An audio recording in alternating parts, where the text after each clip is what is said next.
Bitte begrüßen Sie mit mir Toni Amendola.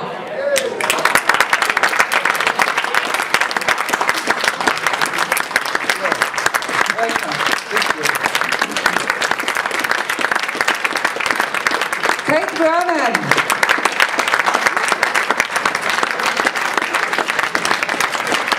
Hewlett.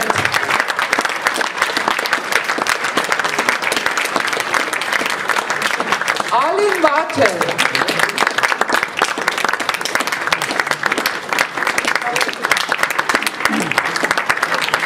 Marina Sirtis.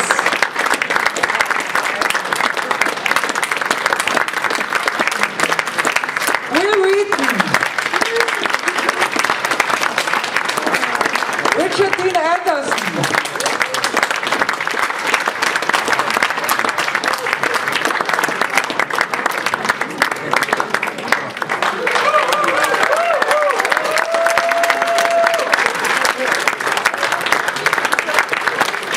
Nicole the Boer. McGillion.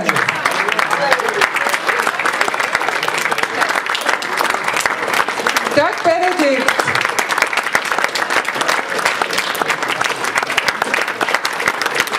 Bulloch.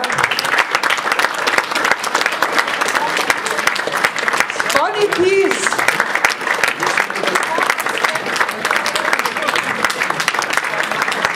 Garrett Wang, unser Master of Ceremonies.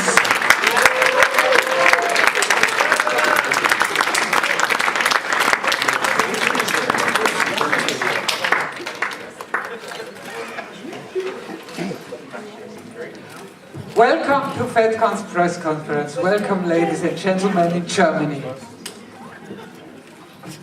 Meine Damen und Herren, Sie haben jetzt bis gut 12 Uhr Zeit, unseren Stargästen Fragen zu stellen.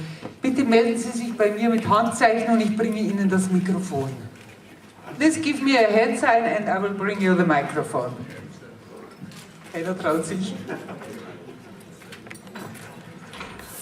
Hello everyone, great that you are here, and my question is maybe of course for Richard Dean Anderson. Hi Rick. Yeah? Hello. Hi. Hello. Nice to see you again. We have learned that unfortunately Stargate Universe has come to an end.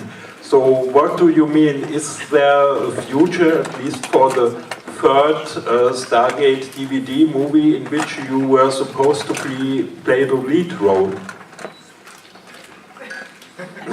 I have no one to look to in this particular conference. I have no idea what you're talking about. No. I need, it's Scott Bakula's fault. I actually have no information relative stereo. I have no information about Stargate's future at all. All I know probably is, I probably know less than you do, but I know that the universe has been canceled, and why is up to, I think you guys, because it's a very heady project, and I don't think it found a sustained audience to keep going. There's a little, I don't know, too much going on in the head, whereas we were just a bunch of dumb actors, you know. Well, most of us were dumb. But I quite honestly, I'll learn more probably this weekend than I should. But please keep me posted of what's going on so I know what the future holds.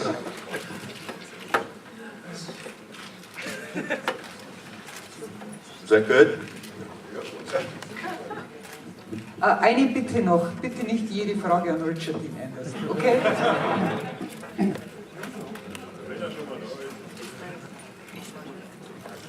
Hi, I'm Harvest from Martel Television. My question is for Wheaton. So what do you think when you see the old episodes of Star Trek The Next Generation where we are so young? So what do you think when you see this old series? Because you are forever young in the series. And you were the youngest of all. Because now you're a man, you know. That's what they tell me. You know, one of the real joys of getting together with the cast of Next Generation now is that we can relate to each other in ways that were not possible for me when I was a child. And it's really fun for me to see my friends from the cast and find out that the way that I remember the show and the way that I remember the familial feeling that we all had was genuine. It wasn't just because I was a child and everyone was tolerant of me. Apparently they were tolerant of me. But it was such a wonderful experience, and to get together with members of the cast now and look back on something and see sort of where our memories match up and where things are widely different is really a lot of fun for me. What is your personal best Star Trek moment behind the scenes? Do you remember some special things that happened behind the scenes? I had a lot of fun working with Robbie McNeil when we did the first duty, because it was the first time in all of the years that I worked on Star Trek that I was with a group of actors that were my age. And we all liked the same music, and we all had the same cultural influences, and I didn't feel like I was trying really hard to just sort of keep up with the grown-ups. And anytime I had an opportunity to work with Patrick Stewart, I felt like I was gaining levels as an actor. He was such a tremendous actor and such a generous, giving actor to deal with a kid. He made me a better actor just by getting to have scenes with him. And something nice about Marina, because she's sitting right here. Thank you.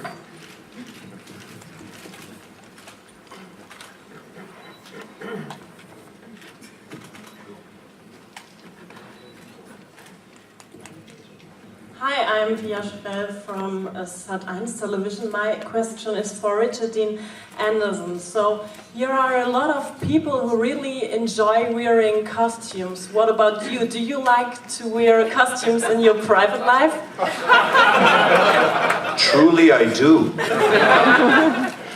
I absconded with a lot of the material from the show, took it home. And actually, you know, before I even started on that particular show, I wore cargo pants and boots and t-shirts.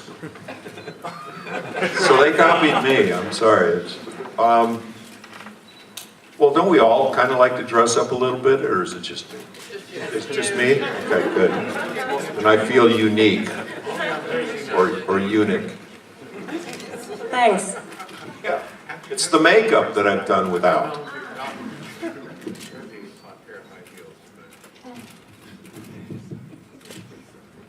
Wer möchte die nächste Frage stellen?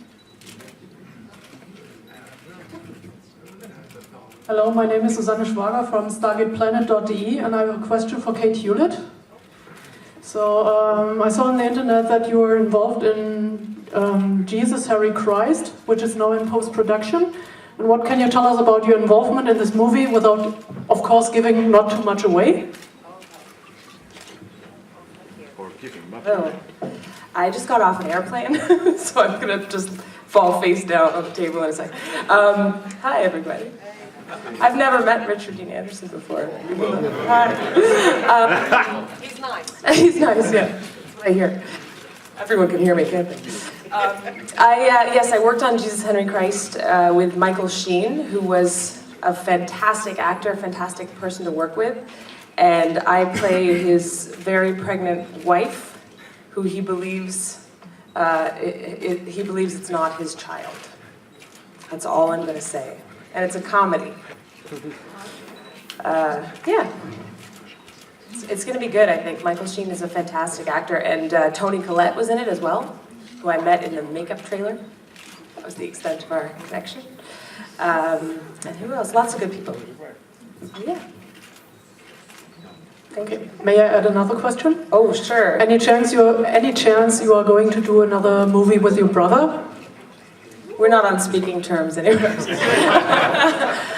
Yes, we're looking at doing a TV show together, actually. We're both writing now, and he's directing, so that's definitely going to happen, hopefully, in the next year.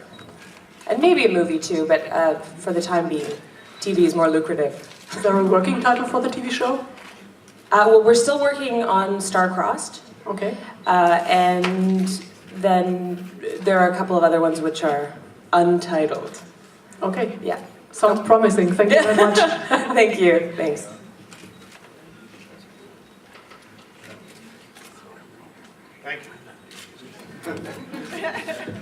Und die nächste Frage hier.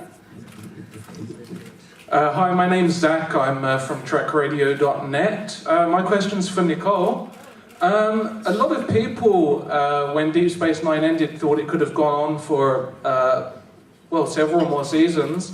And many people were hopeful for a TV movie or something to continue the universe. Of course, that never happened. But how do you feel about the way DS9 ended? And do you think it could have gone on further? I was just happy to be on it, period. I mean, I knew going in that it was going to be the last season, so... Oh, yeah, that'll help.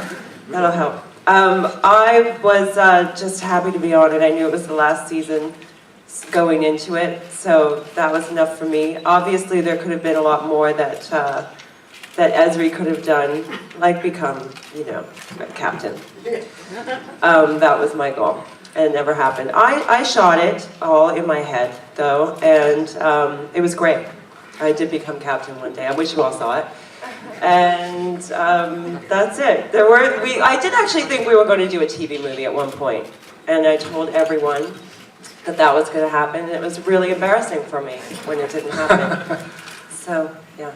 Well, you did eventually become a captain in the novels, I believe, so congratulations. Yeah, I heard that. Thank you. Yeah. Thank you. Just on behalf of all our listeners, I want to say to all of the guests here, we may be a Star Trek radio station, but our listeners are fans of all of you. We have listeners in 105 countries around the world, and they just all think you're fantastic. We've got tons and tons of emails come in asking us to convey that as we came here, so I just wanted to say that to all of you. Thank you. Thank you. Und die nächste Frage. Wo geht's weiter? Handzeichen bitte.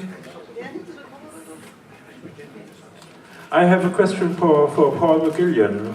Would you please tell me what you are just doing right now? Any connection? I'm staring at you, you're so handsome. Paul, please.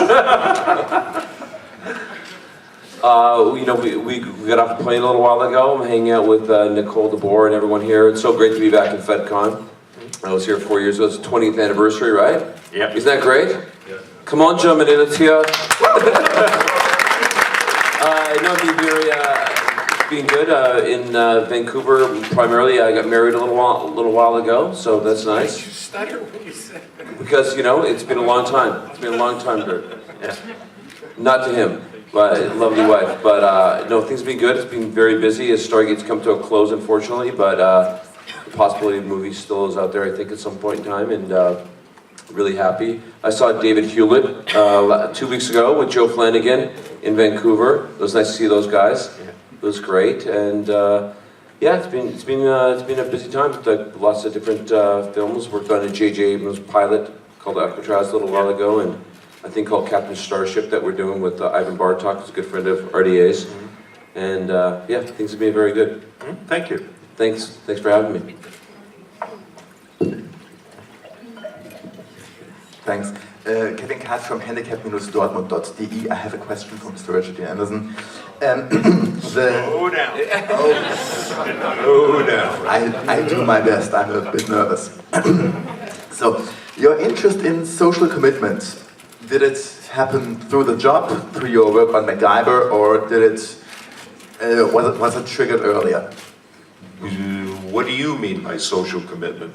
Things like working for Sea Shepherds, Scoliosis Society, and of course the Challengers Club for Boys and Girls. Yeah, I think it was just born out of opportunity more than anything. I mean, the jobs that I've had since I left home, or at least in the theatrical sense, the jobs I've had on television, let's say, have brought the opportunities and the requests and the invitations to be involved in various charities and causes.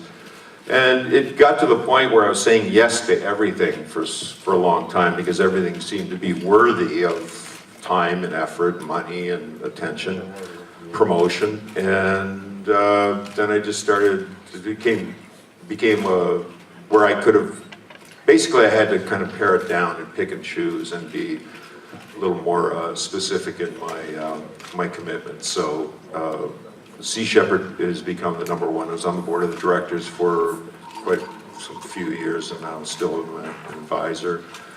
The Riverkeeper Alliance, and several other ones in the Los Angeles area. But it's just, there was the opportunity was there. I mean, if people invite you and you have a notion to, I mean, it's going to sound too braggadocious, but it's just like, if you've got the opportunity, why not help? You know, like, why not take it?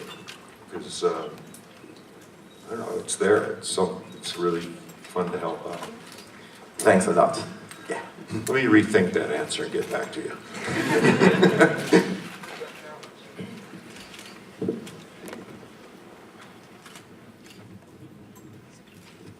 Hello, it's Piesse again from RTL. My question is for Kate Vernon, because you're here the only cast member of the new Battlestar Galactica series. After the series has ended, after 4 seasons, I got some rumors about a cinematic movie which will come out in 2012 from Battlestar Galactica. Do you know anything about it? Can you hear me? As far as I know, well, no one from our show will be a part of any movie that is Battlestar Galactica. Apparently, from what I know, I think the Glenn Larson. You got the bad one. I got the bad. That he wants to do his own Battlestar Galactica again. That has nothing to do with the Ron Moore version of Battlestar Galactica. And I thought Bryan Singer was going to be directing the new Battlestar Galactica, but it's a mouthful. But he's just finished Jack the Giant Killer, and that's going to take a couple of years before that comes out. So I really don't know where they're at with the new version of Battlestar Galactica. But did you know about why he take this decision? Because never change a winning team. It would be perfect if I see the cast from the series of the new Battlestar Galactica in a movie, and not some other guys playing Battlestar Galactica in a new one. Well, I agree. I personally agree with you on that one. I think it's a strange creative choice. Most of us on Battlestar Galactica think the same way and feel the same way, but it's out of our hands and it's the business, so, you know, if they wanted to, you know, Glenn Larson owns the movie rights is what it boils down to. Does it have to write some letters, some emails to get some toilet papers from the top? Hey, if you want to start an online sort of, get the original cast members in there, go for it. I think we'd all love to be a part of it. Believe me, I will do. Okay, I enlist you. Thank you. Thank you.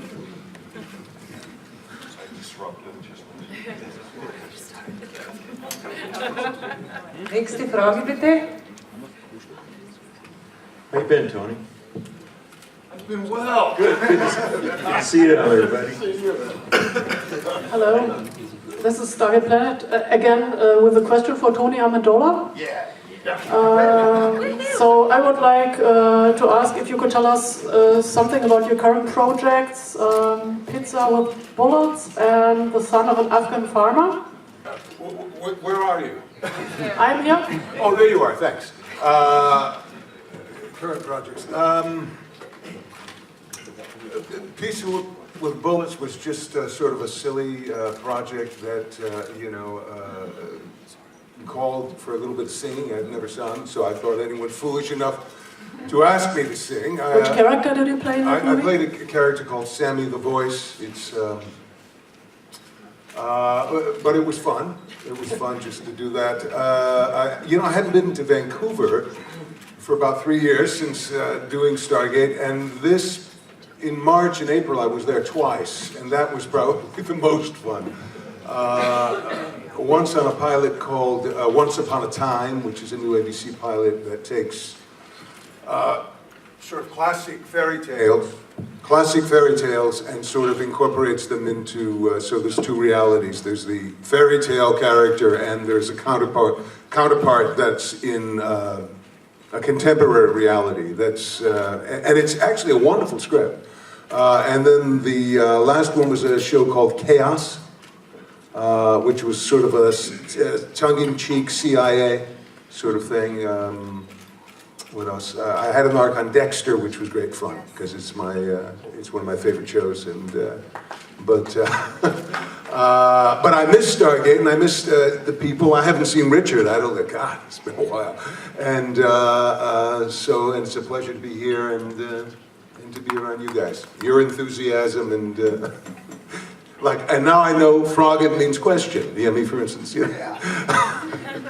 But thanks. Yeah. Thank you very much.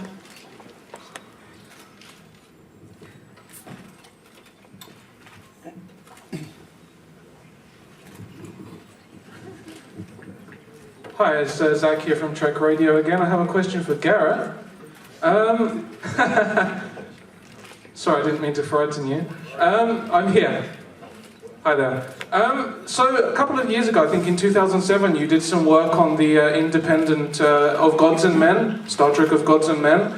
You worked with Chase Masterson, Tim Russ, a bunch of people from the original series. Can you tell us what that was like? Yeah, we filmed in upstate New York at a time of the year where it was incredibly hot. And, we filmed in an abandoned garage, is what it was. It was an old car dealership garage. And there were some train tracks. There were some train tracks right next door to the garage, so every 5 minutes a train would come through. And they also decided to film at the same time that they had the Harley-Davidson Motorcycle Festival going on. So if it wasn't a train, it was a pack of Harley-Davidsons that would be coming through. So it was an incredibly grueling process filming that, but the final product, I thought the script was great. I was very excited to work on that. I remember when Tim Russ called me, Tim Russ, who played Tuvok, he directed the project.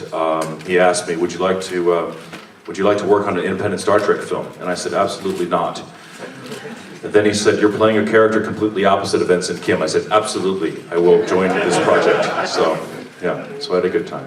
Thanks. Very good. Where would you see Ensign Kim now, if the show was continuing, or if you had a chance to progress the character? Where would you want to be now? Would it be Admiral Kim, or? Well, one step at a time there. Okay. Ensign Kim stayed an ensign for the entire 7 years, so just one rank higher would be great.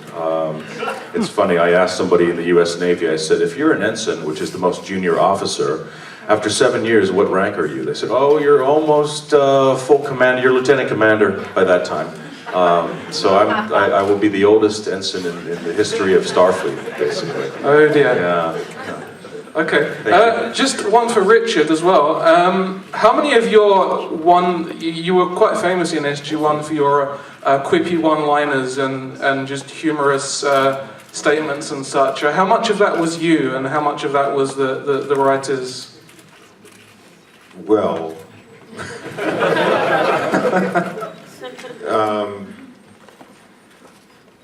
it's hard to answer that because I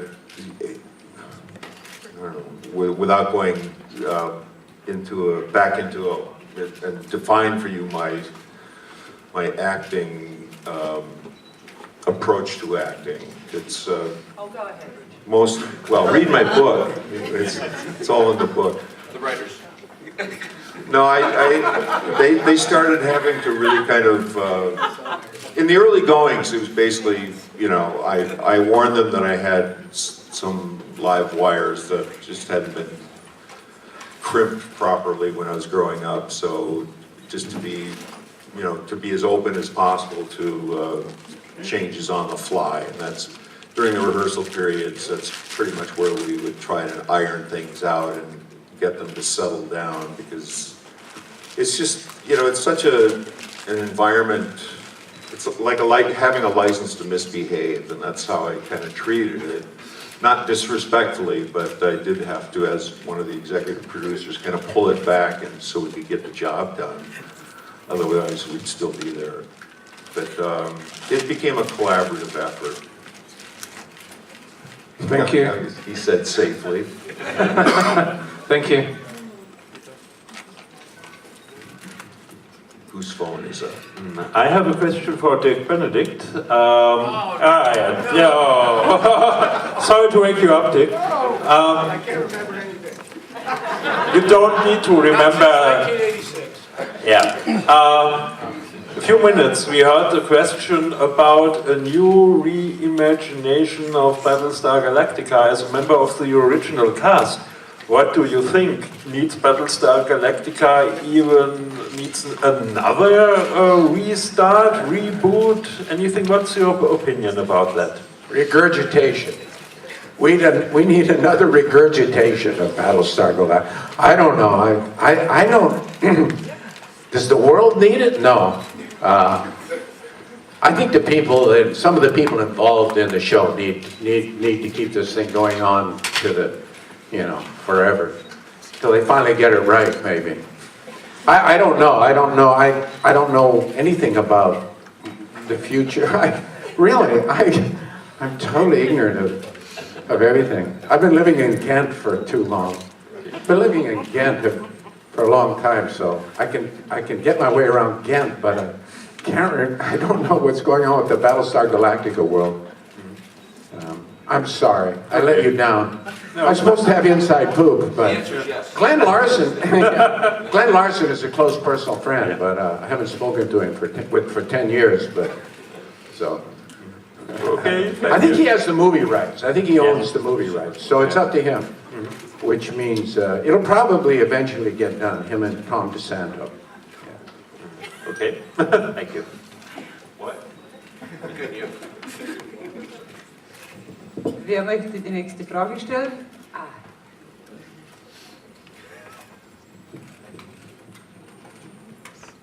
I'm also Lena Petra from Radio M94.5 in Munich, and sorry Brigitte, but this is another question for Rick. Rick, about 1 year ago, I think for your birthday, you got about 18, 19 postcards from your fans all over the world.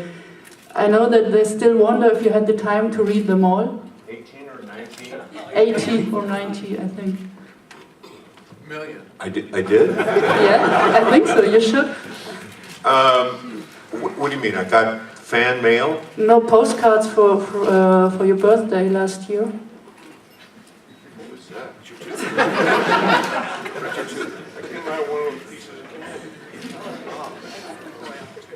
Be careful eating the candy. No. I haven't had a chance to read them. No, last year I got postcards. Oh, I know what you're talking about. Yes, they were great. Did you? Thank you. Did you have the time to read them all? Yeah. No, because on a lot of them the writing is so small, and also in foreign languages. But I'll get them deciphered soon. They're beautiful postcards, though. Thank you. They're all from you. Yeah. Sure. No, only one. Yours are red.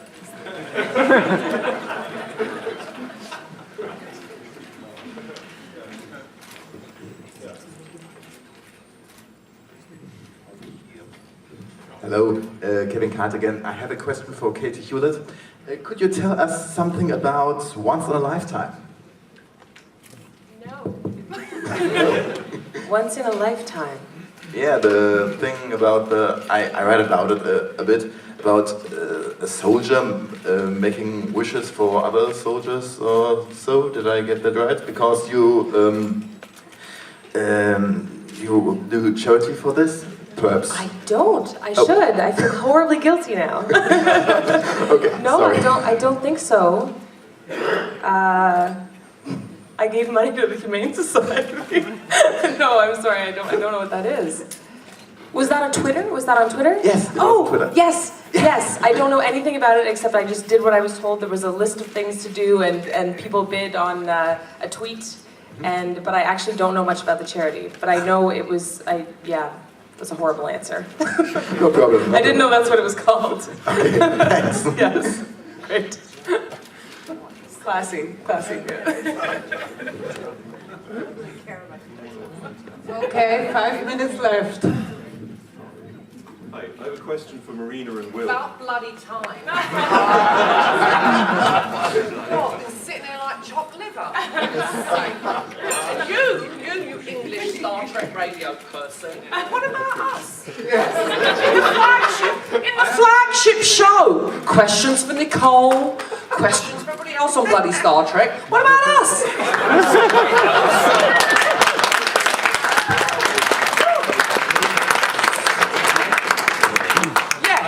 Yes, young man. I think I know why he didn't ask you any questions. Why?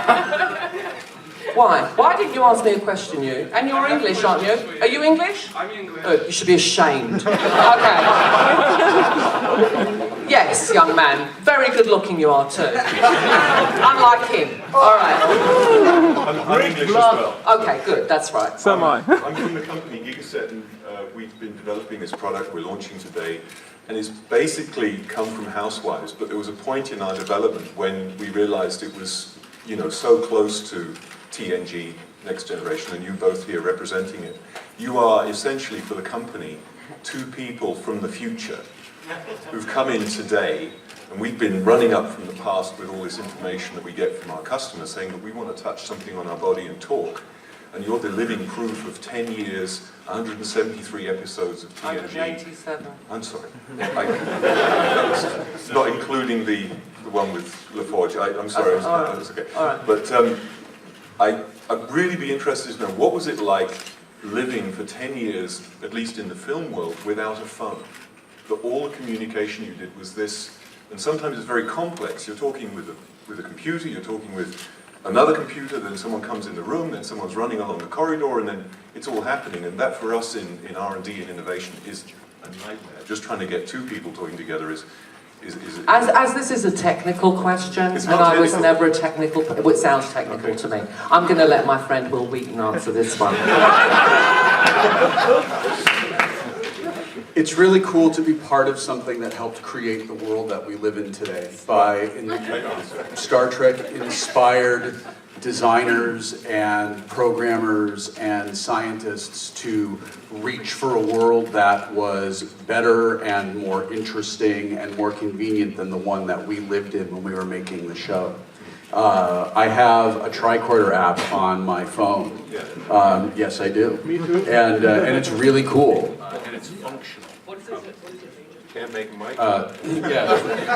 And it's functional. It scans a number of different bits of information that the phone takes in, and when I break that out and show it off to my friends, they're all sort of bemused that I'm a former Star Trek cast member using a thing inspired by Star Trek, and then impressed that it actually works. And when this is the first time, my wife and I have been together for 15 years, and this is, thank you. And this is the very first time in 15 years of knowing each other that she and I have not been in instant on-demand communication, because it's so ridiculously expensive for me to have a mobile phone here. And we were joking about it before I left, that we're going back to this sort of like Stone Age existence from like 1987.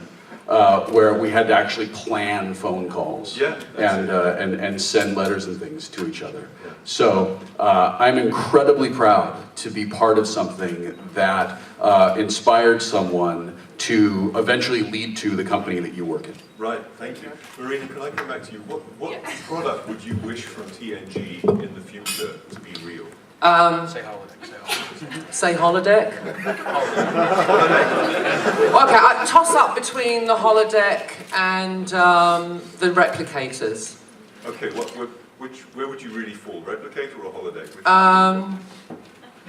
I never really did anything fun on the holodeck.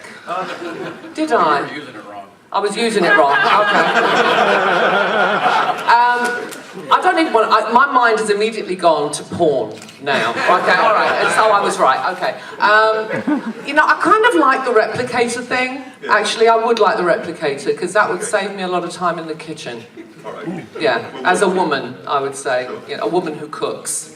Yeah. Yeah, I would like the replicator. Yeah.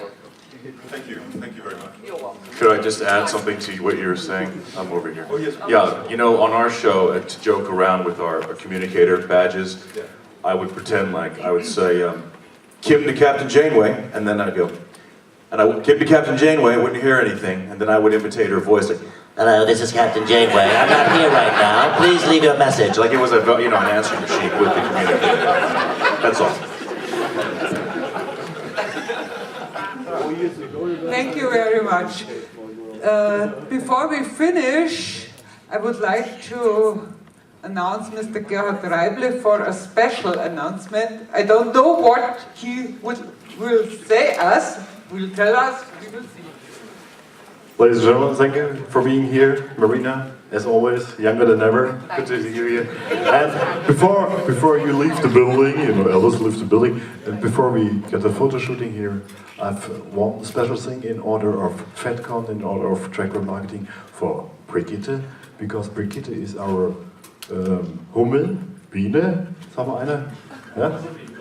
Bumblebee. And she works so hard the whole last 6 months for the press here for FedCon, and she do this now for how many years? 3 years? 4 years? 5 years?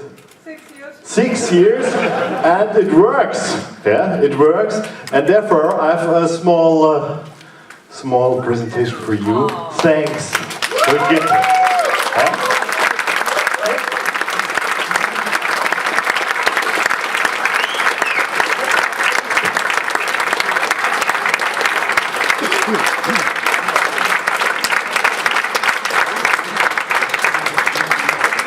I don't know what to say. Thank you. Thank you so much. I'm speechless. Thank you. Okay, back to work. Before we finish, you have the last chance for pictures, I hope, in the group. Could you please go a little bit closer in the middle for some group photos? Thank you so much.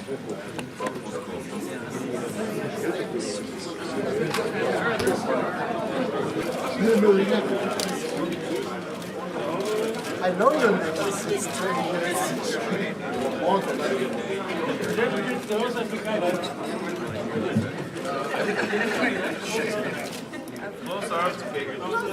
Cheesecake.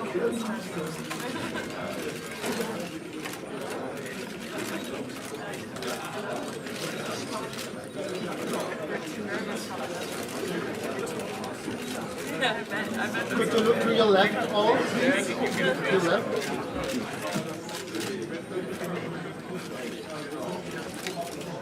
What's my hair?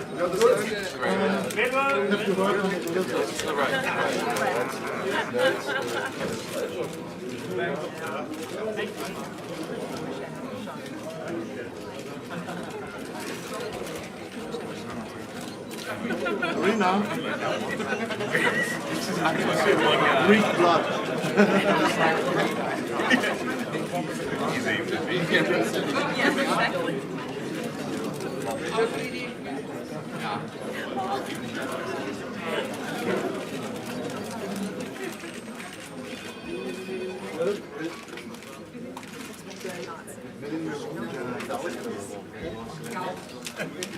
Over Yes, here, one over kiss, here. please. One kiss. That's good. All right, we got it. That's it. Let's go. Nicole, who's running this show?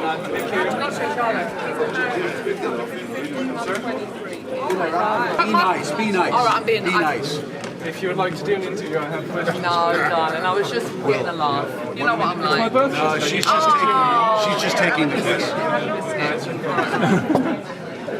Remind me of my girlfriend. I did. I heard, yeah, I'm grumpy in the mornings. Absolutely great. Thank you so much. You know me, I'll do anything for a laugh, and you, unfortunately, you were the target. The target, yes. Okay. Well, what's your name? My name's Zach. Zach, lovely to meet you. Lovely to I've meet actually you. been trying to.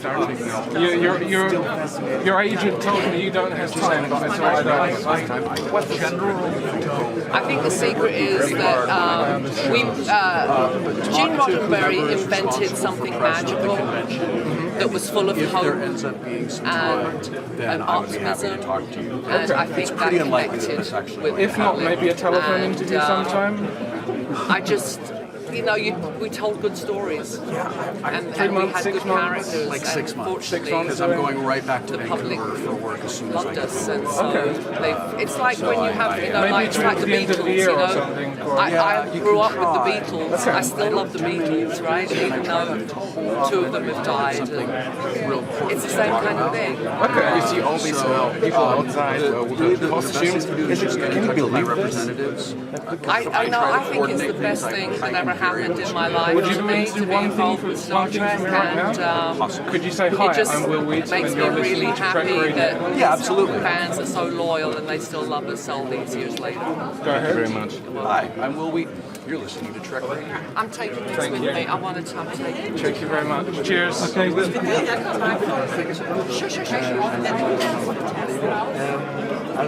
Let me come around.